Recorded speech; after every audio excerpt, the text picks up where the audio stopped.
Hello student, हर हर महादेव। हमारा जो initiative है टू कंप्लीट 6 to 12 एनसीईआरटी, उसमें क्लास 6 पूरी तरीके से कंप्लीट हो चुका है। क्लास 7 का ज्योग्राफी हो चुका है और आज है history chapter 9, the making of religion regional cultures. ठीक है, तो इसमें बताया जा रहा है कि जो पीपल होते हैं ना, उसको हम सब कैसे समझते हैं कि वो किस लैंग्वेज को स्पीक करते हैं। जैसे कि यहाँ पे बताया जा रहा है कि तमिल और उड़िया के बारे में बताया जा रहा है कि ये पता चलता है कि तमिल और उड़िया जो है ना, वो तमिलनाडु में रहते होंगे और उड़ीसा में रहते होंगे, और वो ना डिस्टिंक्टिव, जैसे कि उनका एसोसिएट करते होंगे वो अपने डिस्टिंक्टिव काइंड्स के फूड्स से, पोइट्री, डांस, म्यूज़िक और पेंटिंग से।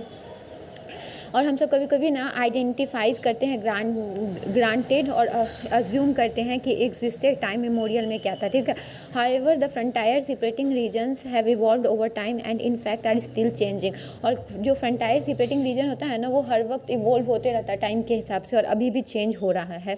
Also what we understand as religion cultures today are often the product of complex processing of intermixing of local tradition with ideas from other parts of the continent. तो इसमें क्या है, हम सबका जो religion culture है ना, आज वो ना इंटरमिक्सिंग है, मतलब हर एक जो पार्ट है हमारा जो ट्रेडिशन का, उससे ना इंटरमिक्स किया गया है सब कॉन्टिनेंट का। ठीक है, तो हम सब देखेंगे सम ट्रेडिशनल अपेयर्स जो स्पेसिफिक था सम रीजन में, और कुछ ना other similar across regions, and yet other derives from older practices in a particular area. और कुछ ओल्डर प्रैक्टिस से जो पर्टिकुलर एरिया में आया था और जो नया फॉर्म अपने आप को अपना लिया था। ठीक है, अब इसमें बताया जाएगा Cheras and the development of Malayalam के बारे में बताया जा रहा है। ठीक है, तो चेरा और मलयालम के बारे में बताया जा रहा है। तो हम सब एक एग्जाम्पल के बारे में बताया जा रहा है कि कनेक्शन बिटवीन लैंग्वेज और रीजन के बारे में। चेरा ना किंगडम था महोदयापुरम, और वो ना स्टेबलाइज किया गया था 9th सेंचुरी में south western part of the peninsula में। ठीक है, प्रेजेंट डे का केरल में। ठीक है, it is likely that Malayalam was spoken in this area. और यहाँ पे क्या होता था, मलयालम बोला जाता था, और यहाँ के रूलर ने इंट्रोड्यूस किए थे मलयालम लैंग्वेज को और स्क्रिप्ट को इंस्क्रिप्शन में। और फिर ना ये अर्लीस्ट एग्जाम्पल है रीजनल लैंग्वेज का जो रिकॉर्ड किया गया था सब कॉन्टिनेंट में। और इसी सेम टाइम में चेरास भी ना क्या संस्कृत को अपना ट्रेडिशनल लैंग्वेज बनाया था और टेम्पल थिएटर ऑफ केरल बनाया था। वे वहाँ पे ना वो मिलता है कि ना वो सब भी स्टोरीज़ अपना संस्कृत में लिखा था। और फिर जो फर्स्ट लिटरेरी वर्क्स था ना मलयालम का, वो ना dated about 12th century and directed indebted to Sanskrit, और ना जो इंडेप्ट किया गया था संस्कृत में। ठीक है, और इंटरेस्टिंग ये बात है कि 14th सेंचुरी का टेक्स्ट में ललिता कलम में वो डील किया गया था ग्रामर और पोइटिक्स से, जो कंपोज किया गया था मनी परवलम में। ठीक है, लिटरली डायमंड एंड कोरल्स, जिसमें डायमंड और कोरल्स के बारे में रेफर किया गया था। 2 languages, Sanskrit and the regional language, जिसमें संस्कृत और रीजनल लैंग्वेज को बताया गया था। डायमंड बताया गया था संस्कृत को, ठीक है, और कोरल बताया गया था रीजनल लैंग्वेज को। ठीक है, अब बताया जाता है कि रूलर्स, रिलीजन और ट्रेडिशन कैसा था जगन्नाथ कल्ट का। तो यहाँ पे ना अदर रीजन्स रीजनल कल्चर ग्रू अराउंड रिलीजियस ट्रेडिशन। तो जहाँ पे रिलीजियस ट्रेडिशन हो रहा था ना, वहाँ पे रीजनल कल्चर ग्रू हो रहा था। जहाँ का बेस्ट एग्जांपल है ना जगन्नाथ कल्ट का, जो ना लॉर्ड ऑफ द वर्ल्ड बोला जाता है, विष्णु भगवान के रूप है। इनको पुरी में है, ये उड़ीसा में। यहाँ पे ना ट्राइबल पीपुल बनाते हैं इनका डिटी, और फिर ना which suggest that deity was originally a local god. और इससे पता चलता है कि डिटी ना लोकल गॉड है और आइडेंटिफाइड करता है विष्णु भगवान को। ठीक है, 12th सेंचुरी में 2 इम्पॉर्टेंट रूलर जो थे गंगा डायनेसिटी के, अनंत वर्मन, वो ना डिसाइड किए थे इरेक्ट करना टेम्पल ऑफ पुरुषोत्तम जगन्नाथ का पुरी में। ठीक है, और सब्सिक्वेंटली क्या हुआ, 1230 में ना किंग अनंग भीम थर्ड जो थे डेडिकेट किए इसके किंगडम और डिटी प्रोक्लेम किए himself as a deputy of the god. और फिर ना ये जो किंग अनंग भीम थर्ड थे ना, वो ना इस भगवान जगन्नाथ को क्या किया, अपना ना मतलब किंगडम का भगवान बताए, और फिर उसके बाद प्रोक्लेम किए उनको उनका डेप्यूटी। ठीक है, जैसे टेम्पल गेन इंपॉर्टेंस करने लगा तो वहाँ पे पिलग्रिमेज सेंटर भी बनने लगा, सोशल और पॉलिटिकल मैटर भी वहाँ पे इंक्रीज होने लगा। और ना उड़ीसा ना जैसे कि such as the Mughals and Marathas and the English East India Company, और फिर ना उड़ीसा भी कंक्यूर किया जाने लगा मुगल, मराठा और इंग्लिश ईस्ट इंडिया कंपनी द्वारा, ताकि वो सब ना गेन कर सके कंट्रोल टेम्पल पे, और वो सब ये देख सके कि ना rule acceptable to the local people, और रूल एक्सेप्ट करवा सके लोकल पीपुल को। ठीक है, अब राजपूत के बारे में बताया जा रहा है कि उसका ट्रेडिशन और हीरोइज्म के बारे में बताया जा रहा है। ठीक है, 19th सेंचुरी में ना रीजन जो कंस्टिट्यूट किया जाता था प्रेजेंस डे राजस्थान में, वहाँ पे राजपूताना रहते थे, ब्रिटिश रहते थे। और फिर ना ये सजेस्ट किया जाता था कि ये एरिया ना इनहेबिटेड है मेनली बाय राजपूत के द्वारा, और फिर पार्टली ट्रू भी था ये बात। ठीक है, और यहाँ पे सेवरल ग्रुप थे जो आइडेंटिफाइड करे थे देम अपने आप को राजपूत, और नॉर्दर्न और सेंट्रल इंडिया के भी कुछ एरिया में थे ये। और फिर ना सेवरल पीपल यहाँ पे थे जो राजपूत थे, वो लिव करते थे राजस्थान में। और फिर ना कुछ ना रिकॉग्नाइज और contributing distinctive culture of Rajasthan, contribute करे थे डिस्टिंक्टिव कल्चर और राजस्थान के। ठीक है, और जो कल्चर ट्रेडिशन था ना क्लोजली लिंक किससे था, आइडिया और एस्पिरेशन ऑफ रूलर से। ठीक है, तो 8th सेंचुरी में क्या हुआ, प्रेजेंट डे जो स्टेट है राजस्थान का वो रूल किया जाता था राजपूत फैमिलीज के द्वारा। पृथ्वीराज जो है ना वो उसमें से एक रूलर थे जिसने ना चेरिश किया था अपने आइडियल को और फिर फाउट किए थे हीरो की तरह। ठीक है, often choosing death on the battle field rather than face defeat, तो वो ना ये भी स्वीकार किए थे कि वो मर जाएंगे बट किसी का हार स्वीकार नहीं करेंगे। इसके बारे में स्टोरी हीरोज़ के बारे में सुनाया जाता है पोएम्स और सॉन्ग्स के द्वारा, जो ना स्पेशली ट्रेंड मिस्ट्रल्स गाते थे। ठीक है, और फिर ना इसको प्रिजर्व किया गया था इस मेमोरीज़ को हीरोज़ का, और expected to inspire other to follow their example, और ये बताया गया था कि और जो भी और दूसरे होंगे ना उनके इस हीरो के आइडिया को फॉलो करेंगे। ठीक है, और उनको इंस्पायर करेगा। ऑर्डिनरी पीपल ना वो अट्रैक्ट होते थे इन स्टोरीज़ को सुन के, और डिपिक्ट करते थे ड्रामेटिक सिचुएशन और strong emotion, loyalty, friendship, love, valour, anger, etc. ठीक है, और फिर ना वुमेन ना प्लेस करती थी विद इन दिस, और वुमेन ना प्लेस के विद इन दिस स्टोरीज, और वुमेन को भी प्लेस मिलता था। Sometimes this figures as a cause for conflicts as men fought with and one another to either win or protect women. तो जिसमें ना ये बताया जा रहा था कि ऑर्डिनरी पीपल ना किस हिसाब से इंटरेस्टेड थे, उनके ड्रामेटिक जो कहानी सुनाया जाता है उनके लॉयल्टी, फ्रेंडशिप, लव और वेलर, एंगर से। ठीक है, एंगर से भी। उसके बाद बताया गया यहाँ पे कि ना क्या वुमेन को पार्ट दिया जाता था, ये क्वेश्चन मार्क की तरह है। ठीक है, तो समटाइम देखा गया है कि ना ये फिगर ना कॉज करते थे कन्फ्लिक्ट में, मतलब कि मैन फॉट करते थे वन अनदर से, तो ताकि विन और प्रोटेक्ट कर सके वुमेन को। वुमेन ना ऑल्सो डिपिक्ट की जाती थी following their heroic husband in both life and death के बारे में। और फिर ना उसका स्टोरी प्रैक्टिस किया जाता था सती, इमोलेशंस ऑफ विडोज और फर्नल प्रेज ऑफ देयर हस्बैंड्स। ठीक है, सो दे who followed the heroic ideals often had to pay for it with their lives, और कभी कभी तो ऐसा होता था कि वो अपने लाइफ को भी देना पड़ता था, हीरोइक जो बनता था वो। ठीक है, अब इसके बाद बताया जा रहा है बियॉन्ड रीजनल फ्रंटायर के बारे में बताया जा रहा है, द स्टोरी ऑफ कथक के बारे में बताया जा रहा है स्टोरी। तो स्टोरी ऑफ कथक के बारे में बताया जा रहा है, तो ये बताया जा रहा है कि जो हीरोइक ट्रेडिशन था ना वो फाउंड किया जाता था डिफरेंट रीजन में, डिफरेंट फॉर्म से, तो जो कि ना ट्रू ऑफ डांस भी होता था। और फिर ना बताया जाता है कि डांस के बारे में बताया जा रहा है, जिसमें कथक जो एसोसिएट था several part of north India से। ये जो कथक है ना वो डिराइव किया है कथा से। ठीक है, संस्कृत और अदर लैंग्वेज का स्टोरी से। ठीक है, कथक में क्या किया जाता है, एक कास्ट ऑफ स्टोरी टेलर बताए जाते हैं। टेम्पल नॉर्थ इंडिया में जो स्टोरी टेलर थे वो करते थे, और ना वो क्या करते हैं, एम्बेलिश करते हैं परफॉर्मेंस और फिर ना जेस्चर और सॉन्ग्स को। कथक ना बिगेन कब हुआ था, तो ना कथक बताया जाता है कि इवॉल्व किया था डिस्टिंक्ट मोड ऑफ डांस के बारे में 15 और 16 सेंचुरी में स्प्रेड किया था भक्ति मूवमेंट के टाइम में। जो लेजेंड राधा कृष्ण के बारे में बताया जाता है फोक प्लेस के द्वारा, जिसे रास लीला भी कहा जाता है। और ये ना कंबाइंड फोक डांस है जो बेसिक जेस्चर दिखाया जाता है कथक में स्टोरी टेलर द्वारा। ठीक है, और फिर ना मुगल एम्पायर के टाइम में भी ना नॉबल्स थे कथक के जो परफॉर्म करते थे कोर्ट में, और फिर ना ये एक्वायर करते थे प्रेजेंट फीचर्स और डेवलप करते थे डांस का फॉर्म को डिस्टिंक्टिव स्टाइल में।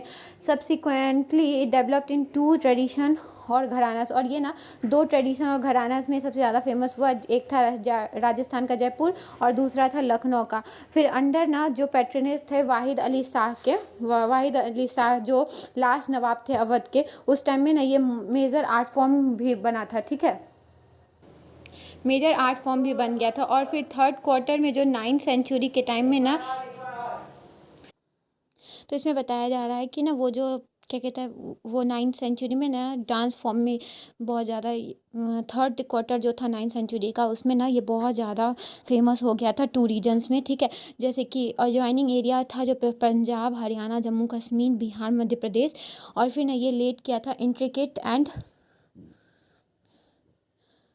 रैपिड फुटवर्क भी बताया था, एलाबोरेट कस्टम्स को भी इसी टाइम में लाया गया था। और इसका जो कंटेनमेंट था स्टोरीज का, उस टाइम इसी टाइम में लाया गया था, ठीक है।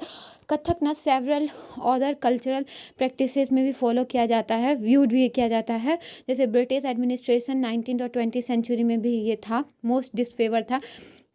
और इसके बाद ना ये सरवाइव किया और कंटिन्यू परफॉर्म किया जाता है कोटरसन द्वारा, और रिकॉग्नाइज किया जाता है 6 क्लासिकल फॉर्म डांस जो हमारा इंडिपेंडेंस कंट्री का है, ठीक है। अब इसके बाद बताया जा रहा है पेंटिंग, पैट्रोनेज और ट्रेडिशन ऑफ मिनिएचर। तो पेंटिंग का क्या महत्व था, डांस का पता चल गया। पेंटिंग का जो ट्रेडिशन था ना, डेवलप हो रहा था डिफरेंट वे में मिनिएचर पेंटिंग का। तो मिनिएचर पेंटिंग क्या था, जैसे कि ना, जैसे very name suggest, as their very name suggest, small size का पेंटिंग था। और फिर ना ये डन किया जाता था कलर, वाटर कलर से और क्लॉथ और पेपर पे, ठीक है। और ये अर्लीस्ट मिनिएचर जो था ना, वो पाम लीफ पे या वुड पे बनाया जाता था, जो बहुत ज़्यादा ब्यूटीफुल, और इसमें से ब्यूटीफुल है ना, जो वेस्टर्न इंडिया में पाए जाते हैं और इलुस्ट्रेट किए जाते हैं जैन टेक्स्ट में, ठीक है। मुगल एम्पायर अकबर, जहांगीर, शाहजहां भी ना पेट्रोनाइज किए थे हाईली स्किल के पेंटर को, जो परफॉर्म करते थे यही मैन्युस्क्रिप्ट करते थे, जो उनके हिस्टोरिकल अकाउंट्स और पोइट्री में दिखता है, ठीक है। और फिर वो ना जनरली पेंट करते थे ब्रिलियंट कलर से, और पोर्ट्रे करते थे कोर्ट सीन के बारे में, सीन ऑफ बैटल के बारे में, हंटिंग के बारे में, और अदर जो सोशल लाइफ का अदर एस्पेक्ट्स था ना, उसके बारे में भी। और फिर ना वो एक्सचेंज करते थे गिफ्ट इसके बदले, और व्यूड करते थे exclusive view, the empire and his close associates. Empire और उसके क्लोज एसोसिएट्स इसको व्यू भी करते थे। और फिर ना ये जो डिक्लाइन हुआ मुगल एम्पायर का, उसके बाद ना ये पेंटेड मूव कर गया कोर्ट, फिर इमर्जिंग रीजनल स्टेट में ये फैल गया, ठीक है। जिसके बारे में हम सब चैप्टर 10 में पढ़ेंगे। जब मुगल आर्टिस्टिक टेस्ट ने इन्फ्लुएंस किया था रीजनल कोर्ट्स में, तब डेक्कन और Rajput court, Deccan and the Rajput courts of Rajasthan में, ठीक है। इसके बाद ना सेम टाइम में क्या हुआ, रिटेन किया और डेवलप करने लगा डिस्टिंक्टिव कैरेक्टरिस्टिक्स। इसमें ना रूलर्स, कोर्ट सीन्स को भी पेंट किया जाने लगा। फिर मुगल एग्जाम्पल जैसे besides them from mythology and poetry were depicted at centre such as Mewar. और इसके बाद ना पोइट्री भी डिपिक्ट किया जाने लगा था, जैसे कि मेवाड़ का, जोधपुर का, बूंदी का, कोटा का, और किशनगढ़ का, ठीक है। अनोदर रीजन जो था अट्रैक्ट था मिनिएचर पेंटिंग से, वो था हिमालयन फुट हिल, जो ना मॉडर्न डे हिमाचल प्रदेश का है। वो भी ना लेट 17th सेंचुरी में इस यहाँ पे भी बोल्ड और इंटेंस स्टाइल का मिनिएचर पेंटिंग होता था, जिसको बशोली कहा जाता था। यहाँ पे ना पॉपुलर टेक्स्ट जो थे ना, वो पेंट किए जाते थे भानुदत्त रसमंजरी के द्वारा। और फिर नादिर शाह का इन्वेजन जब हुआ था ना कन्फ्यूज करने के लिए दिल्ली को 1739 में, तो उसका रिजल्ट क्या हुआ कि ये माइग्रेशन हो गया मुगल आर्टिस्ट का हिल टू स्केप। तो वो सब ना मुगल आर्टिस्ट सब क्या कि हिल पे चले गए स्केप करने के लिए, ये सब अनसर्टेनिटीज़ के वजह से, ठीक है। और वहाँ पे क्या हुआ, वहाँ पे वो सब ना फाउंड किए थे कंगड़ा स्कूल ऑफ पेंटिंग का। और फिर मिड 18th सेंचुरी में ना कंगड़ा आर्टिस्ट ना डेवलप किए थे स्टाइल, जिसमें ना मिनिएचर पेंटिंग था, न्यू स्पिरिट का मिनिएचर पेंटिंग था वो, ठीक है। और इसको ना इंस्पायर किया गया था वैष्णवाइट ट्रेडिशन द्वारा। और फिर सॉफ्ट कलर जो इंक्लूड किया जाता था इसमें, ब्लू और ग्रीन, वो ना लिरिकल ट्रीटमेंट देता था थीम्स जैसे कि कंगड़ा पेंटिंग को, ठीक है। और remember that ordinary man and women painted as well on ports. और फिर ना ऑर्डिनरी जो मैन वुमेन थे ना, वो सब कहाँ पेंट करते थे, वो पोर्ट्स पे, वॉल्स पे, फ्लोर्स पे, क्लॉथ्स पे, आर्ट पे, दैट वाज ओकेजनली सर्वाइव्ड। और फिर unlike miniature they were carefully preserved in place for centuries. और मिनिएचर की तरह ना ये सब भी ना पैलेसेस में ना सेंचुरीज तक प्रिजर्व हैं, ठीक है।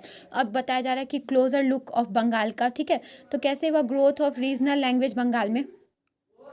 ग्रोथ ऑफ रीजनल लैंग्वेज का बंगाल में, ठीक है। जैसे हम सब देखे हैं कि आइडेंटिफाइड किए थे कि रीजनल लैंग्वेज में पता चलता है कि कौन स्पोक करते हैं, उसी हिसाब से तो बंगाल में ना स्पोक किया जाता था बंगाली ऑलवेज, ठीक है। और ये इंटरेस्टिंग था कि बंगाली ना रिकॉग्नाइज किया जाता था डिराइव्ड संस्कृत से, और ये ना संस्कृत टेक्स्ट में मिलता है मिड फर्स्ट मिलीनियम BCE में। सजेस्ट किया जाता है कि बंगाल ना डिड नॉट स्पीक संस्कृतिक लैंग्वेज, और बंगाल का जो था ना वो ना स्पीक नहीं कर पाते संस्कृत लैंग्वेज, पर ये न्यू लैंग्वेज कैसे तब इमर्ज हुआ। तो फोर्थ थर्ड सेंचुरी BC में कमर्शियल टाइज बिगन हुआ था, जब ना बंगाल और मगध में, साउथ बिहार में, तो फिर ना लेड किया ग्रोइंग इन्फ्लुएंस ऑफ संस्कृत का, ठीक है। और 14 सेंचुरी में ना गुप्ता रूलर जो स्टेबलाइज किए थे पॉलिटिकल कंट्रोल नॉर्थ बंगाल, और बिगेन टू सेटल ब्राह्मण्स, और वहाँ पे सेटल करने लगे थे ब्राह्मण्स को उस एरिया में। तो इस वजह से ना लिंग्विस्टिक और कल्चरल इन्फ्लुएंस हो गया था मिड गंगा वैली में, जो स्ट्रांग हो गया था। और 7th सेंचुरी में जो चाइनीज ट्रैवलर थे ना वेनसांग, जो ऑब्जर्व किए थे इस लैंग्वेज को, वो रिलेट कर रहे थे कि ये संस्कृत से है, were in use all over Bengal. वो समझ रहे थे कि वो संस्कृत से जो ऑल ओवर बंगाल में फैला हुआ है, ठीक है। और फिर 8th सेंचुरी में क्या हुआ, बंगाल ना बहुत बड़ा सेंटर बन गया रीजनल किंगडम का, और पालास अंडर पालास, जो चैप्टर 2 में हम सब पढ़े हैं, ठीक है, चैप्टर 2 में पढ़ेंगे। बिटवीन द 14th चैप्टर 2 में पढ़ चुके हैं जो उसके बारे में, ठीक है। 14th और 16th सेंचुरी में ना बंगाल में ना सुल्तान जो थे वो इंडिपेंडेंट रूलर जो थे दिल्ली के, जिसका चैप्टर 3 में पढ़े हैं, वो उसके भी इन्फ्लुएंस में हुआ, ठीक है। और 1586 में अकबर कंक्यूर किया बंगाल को, और इसको ना न्यूक्लियस बनाया बंगाल सूबा। और फिर पर्सियन ना in language of administration Bengali developed as a regional language, और फिर पर्सियन लैंग्वेज एडमिनिस्ट्रेशन के लिए यूज़ किया जाने लगा, तो बंगाली ना वहाँ का रीजनल लैंग्वेज बन गया। तो फिर 15th सेंचुरी में क्या हुआ, बंगाली ग्रुप के जो पीपल थे डायलेक्ट यूनाइट करने लगे, और कॉमन लिटरेरी बेस पे ना स्पोक करने लगे इस लैंग्वेज को, और western part of the western part of the region, जहाँ वेस्टर्न पार्ट रीजन में, ठीक है, जिसको हम सब वेस्ट बंगाल अभी कहते हैं। और बंगाली ना डिराइव हो गया तो बताया जाता है डिराइव फ्रॉम संस्कृत, और ये ना संस्कृत से डिराइव हुआ है, और ये सेवरल स्टेज इवेल्युएशन के बाद ऐसा बना है, ठीक है।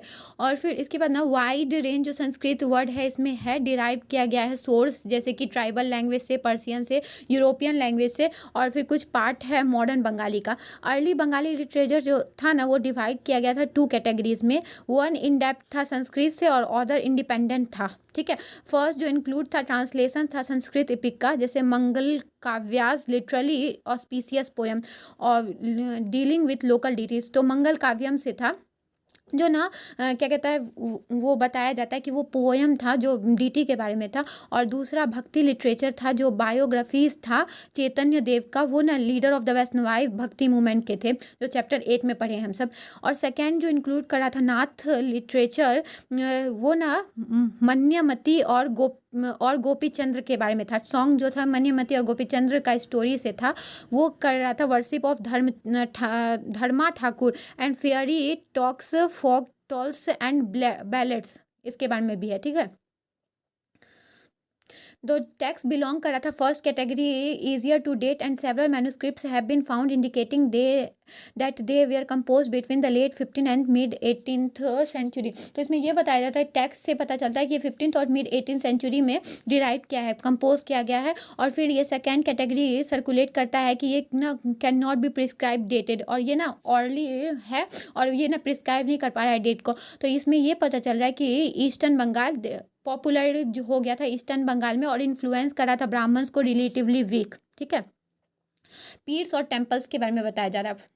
तो 16th सेंचुरी में ना तो माइग्रेट करने लगे थे पीपुल ना फर्टाइल लैंड से वेस्टर्न बंगाल में, और फिर forested marshy areas of southern eastern Bengal में, ठीक है। और वो मूव कर रहे थे ईस्ट वर्ड, और क्लियर कर रहे थे फॉरेस्ट को, ताकि राइस कल्टीवेशन कर सके। और वो ना लोकल कम्युनिटी ना फिशर फॉक थे, और शिफ्ट कर रहे थे कल्टीवेशन।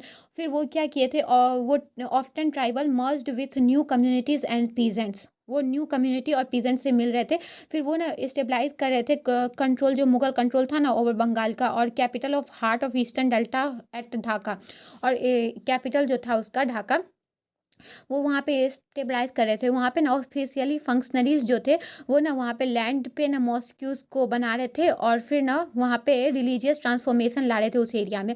फिर अर्ली जो सेटलर थे वो some order and assurance in the unstable condition of the new settlement, और वो एश्योरेंस दे रहे थे न्यू कंडीशन को लेके, न्यू सेटलमेंट को लेके, ठीक है।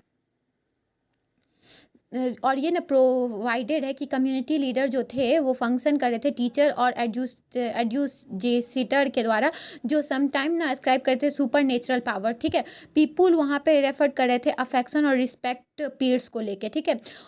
पीर्स को उससे बहुत ज़्यादा रिस्पेक्ट करते वहाँ के पीपुल बंगाल के, ठीक है। और वो ना सेंट सूफी जो होते थे रिलीजियस पर्सनालिटीज़, और फिर डियरिंग कॉलोनाइजर जो होते थे, चाहे वो सोल्जर हो, हिंदू बुद्धिस्ट डिटीज़ जो हो, एनिमिस्टिक स्पिरिट हो, उसके प्रति ना वो मतलब कि एक सेंट और सूफी के तरह एक व्यवहार कर रहे थे।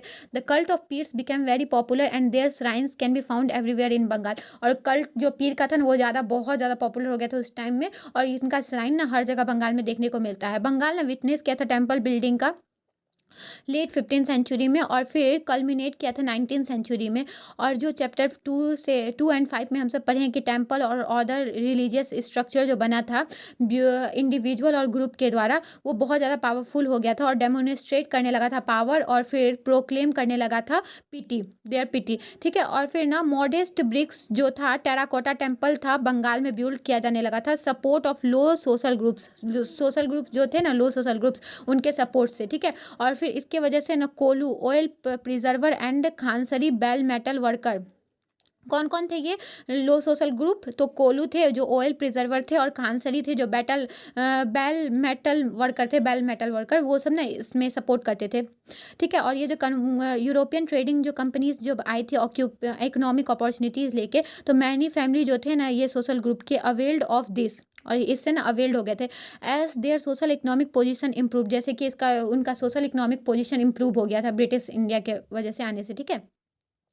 तो ये प्रोक्लेम करने लगे थे स्टेटस, और फिर कंस्ट्रक्शन ऑफ टेम्पल का।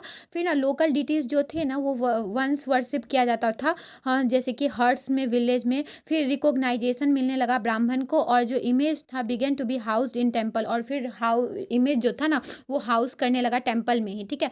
और टेम्पल ना कॉपी द डबल रूफ्ड धोचला और 4 रूफ्ड चौचला स्ट्रक्चर ऑफ द थेस्ड हट। और ना ये टेम्पल को ढोचला और चौचला के रूप में बनाया जाने लगा, मतलब कि डबल रूफ्ड और 4 रूफ्ड के रूप में बनाने लगा टेम्पल टाइप, ठीक है। और फिर यहाँ पे ना बंगाल डोम जिसको बोला गया था चैप्टर 5 में, आपको याद है बंगाल डोम के बारे में जो हमसे पढ़े थे चैप्टर 5 में। This led to the evaluation of typical Bengali system in temple architecture, और इससे क्या हुआ, टिपिकल बंगाली सिस्टम ना टेम्पल आर्किटेक्चर में इवॉल्व हुआ। और इसके बाद ना कंपेरेटिवली जो 4 रूफ्ड जो स्ट्रक्चर था ना वो 4 ट्राइंगुलर रूप से बना हुआ था, और 4 वॉल्स ना मूव कर रहे थे कवरेज कर्व लाइन में और a point. Temple were usually built on a square platform, और जो टेम्पल बिल्ट होता था ना वो स्क्वायर प्लेटफॉर्म में बिल्ट होता था, और इंटीरियर जो होता था वो रिलेटिवली प्लेन होता था, और जो आउटर वॉल होता था वो डेकोरेटेड होता था पेंटिंग से, ऑर्नामेंट से, और टेराकोटा टैबलेट से। और जो सम टेम्पल होते ना वो ना विष्णुपुर के और बंकुरा डिस्ट्रिक्ट में वेस्ट बंगाल में such decoration reached a high degree of excellent. और जो विष्णुपुर के जो बंकुरा डिस्ट्रिक्ट में मिला है ना वेस्ट बंगाल में जो टेम्पल सब, वो ना बहुत ज़्यादा high degree of excellent decoration का बताता है, ठीक है। फिश एज अ फूड, अब फिश कैसे फूड के तौर पे अपनाया जाने लगा था वहाँ पे, ठीक है। ट्रेडिशनल जो था ना वो फूड हैबिट क्या था, बेस्ड था ना लोकल जो आइटम मिलता था उस पे बेस्ड था। तो बंगाल में ना रिवराइन है बंगाल के पास, तो उसमें ना बहुत ज़्यादा फिश मिलता है, फिश और राइस का व्यवस्था हो जाता था। तो इसमें ये बात पता चलता है कि वो ना मेन्यू उनका बन गया था पुअर बंगालीज का भी, ठीक है। तो फिशिंग ना क्या इंपॉर्टेंट ऑक्यूपेशन हो गया था बंगाली का, और literature content several reference to fish, और बहुत ज़्यादा लिटरेचर भी कंटेंट किया गया फिश के बारे में। टेराकोटा प्लेक्स यूज़ किया जाता था। The wall of temple viharas, Buddhist monasteries depict scenes of fish being dressed and taken to the market in the basket। और इसमें ना टेराकोटा प्लेक जो बनाया गया था टेम्पल वॉल में, या फिर विहारास जो बुद्धिस्ट मोनेस्ट्रीज होता था वहाँ पे बताया गया है कि ना फिश को किस हिसाब से लेके जाया जाता था मार्केट में, ठीक है। ब्राह्मण ना नहीं अलाउड थे ईट करना ये नॉन वेजिटेरियन फूड। और फिर ये फिश जो था ना वो ना नॉन ब्राह्मिकल डाइट था। Brahmanical authorities relax prohibition from Bengal Brahmans. Local diet और ब्राह्मिकल ऑथोरिटीज़ ने इसको लोकल डाइट बना दिए थे, प्रोहिबिट कर दिए थे बंगाली ब्राह्मण्स को, ठीक है। तो बिरहिधर्मा पुराना और 13th century Sanskrit text from Bengal, जो बिरहिधर्मा पुराना है, जो 13th सेंचुरी टेक्स्ट है संस्कृत का बंगाल में, वो ना परमिट करता है local Brahmin to eat certain varieties of fish, कुछ कुछ वेराइटी के फिश को ईट करना वो परमिट करता है, ठीक है। उसमें बताया गया कि कुछ कुछ डिग्री, कुछ कुछ जो हिस्से के फिश होते थे वैरायटी के, वो सब ना ब्राह्मण ईट करते थे बंगाल में उस टाइम में। अब बताया जा रहा है कि वर्ल्ड के दूसरे पार्ट में क्या हो रहा था, emergence of nation state in Europe, nation state का इमरजेंस हो रहा था यूरोप में, ठीक है। जब 18th सेंचुरी हुआ तो पीपुल जो यूरोप के थे ना, वो अपने आप को एम्पायर का सब्जेक्ट मानने लगे, Austro Hungarian empire such as Austro Hungarian empire, और member of church such as Greek Orthodox church, और जो चर्च के मेंबर थे वो ग्रीक ऑर्थोडॉक्स चर्च के मानने लगे। फिर ना लेट 18th सेंचुरी में ना पीपुल बिगन करने लगे अपने आप को मेंबर ऑफ कम्युनिटी मानना, और स्पोक करने लगे लैंग्वेज जैसे कि फ्रेंच, जर्मन। और फिर ना वो अर्ली 19th सेंचुरी में रोमानियन स्कूल टेक्स्ट बुक को बिगन करने लगे रिटर्न करना, और Romanian rather then in Greek, और रोमानियन में लिखने लगे ना ही ग्रीक में, और हंगेरियन में लिखने लगे, और ऑफिशियल लैंग्वेज अपना अडेप्ट करने लगे लैटिन को छोड़ के। This and other similar development created the consciousness among the people that each linguistic community was a separate nation. तो इससे ना ये पता चलने लगा कि ये जो सब लिंग्विस्टिक जो कम्युनिटी थे, हर एक डिफरेंट लिंग्विस्टिक कम्युनिटी, वो डिफरेंट नेशन के तौर पे बन गए। और ये जो फीलिंग था ना, स्ट्रेंथन करने लगा movement of Italian and German unification in the late 19th century, और इसी की वजह से ना इटालियन और जर्मन यूनिफिकेशन हुआ था लेट 19th सेंचुरी में, ठीक है। इस चैप्टर में बस इतना ही है। अगर ये चैप्टर अच्छी तरीके से समझ में आया तो इसका सारा क्वेश्चन आंसर को सॉल्व करना है।